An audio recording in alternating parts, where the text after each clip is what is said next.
Good morning, Summit. This morning I decided to come down here to Saugatuck Dunes State Park to do a little social distancing and to enjoy God's creation. I love to be out in God's creation, and it always amazes me the intricacy of creation and the beauty of it, and yet it reminds me also of the new creation and how much better the new creation is going to be than even this. And as people, we enjoy new things, and I think that the enjoyment of those new things, whether you're talking about a new television or a new car, new clothes, a new house, we just like to get new things, and I think that part of that is a reflection of our desire for eternity and our desire for that eternal state. So this morning, I want to talk about the new heaven and the new earth. And so we're going to read a passage in Revelation chapter 21, verses 1 through 8. A lot of times when we talk about looking at things in the book of Revelation, people become intimidated by it because there's a lot of odd imagery and metaphors and difficulty in interpreting the passage. But remember that Revelation was made for the persecuted church. And when people got a hold of the hope that's offered there, of the new heaven and the new earth, then they were able to undergo persecution. They were able to consider suffering for the Lord to be a joyous occasion. And so anyway, that's what we're gonna think about today as I look at this passage. So let's look at Revelation chapter 21, verses 1 through 8. Then I saw a new heaven and a new earth, for the first heaven and the first earth had passed away, and the sea was no more. And I saw the holy city, the new Jerusalem, coming down out of heaven from God, prepared as a bride adorned for her husband. And I heard a loud voice from the throne saying, "Behold, the dwelling place of God is with man.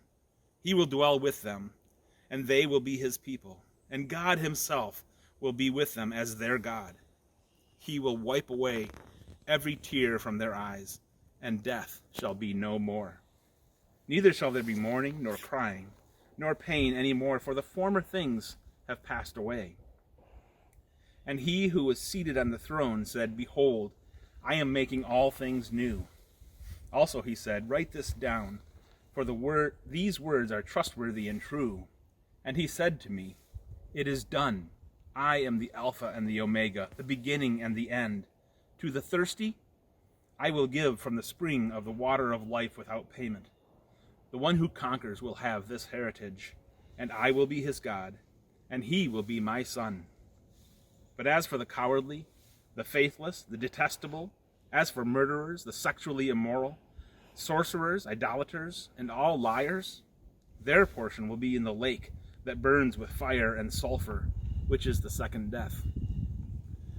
So this passage really has two parts to it.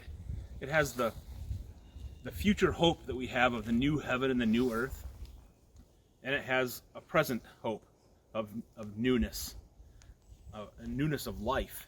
And so I just want to look at that. So look at in the beginning, he's talking about the new heaven, the new earth, and how wonderful it's going to be, how we're going to be a bride adorned for our husband.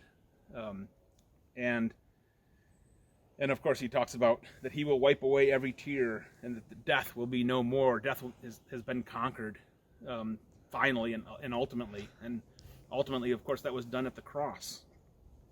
But it also has, in this passage, it has a present hope that we have. He says, "Behold, I am making all things new." So when we look at the passage, it says that I am making all things new, and that's a present tense word, and it's a continuing word. So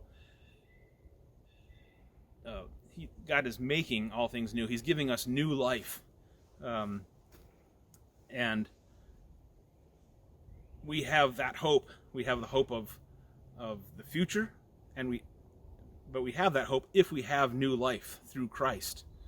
And one of the things that will often happen as we're looking at this passage is that we will look and say, the one who conquers will have this heritage. I will be his God, and he will be my son. But as for the cowardly, the faithless, the detestable, as for murderers, the sexually immoral.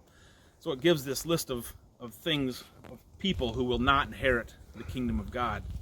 And so we kind of infer, well, if these are the kind of people that don't inherit it, then it must be the righteous people and people who do good things and good works that inherit the kingdom of God.